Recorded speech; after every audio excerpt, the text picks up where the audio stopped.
తిరుమల గర్భాలయంలో స్వామివారి పాదాల దగ్గర ఉండే విగ్రహం పేరు భోగ శ్రీనివాసమూర్తి. ఇంకొక పేరు కౌతుక బేరం. బేరం అంటే విగ్రహం లేక ప్రతిమ అని అర్థం. 614వ సంవత్సరంలో అంటే కరెక్ట్గా 1409 సంవత్సరాల క్రితం స్వామివారి గర్భాలయానికి మరమ్మతులు చేస్తూ పూర్తిగా మూసివేస్తారు. ఎంతో వ్యయ ప్రయాసాలు వచ్చి కొండ మీద దర్శనానికి వచ్చిన వారు చాలా నిరాశ చెందేవారు.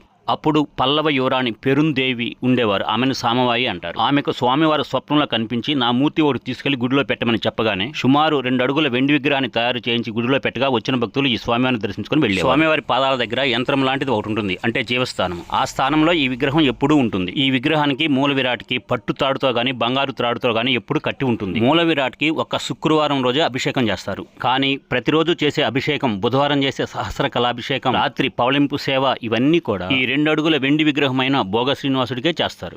సహస్ర కళాభిషేకానికి బయటకు తీసుకొచ్చినప్పుడు మూల విరాట్కి అనుసంధానం చేసిన తాడుతో సహా తీసుకువచ్చి మరలా తీసుకెళ్లి ఆ స్థానంలో ఉంచుతారు.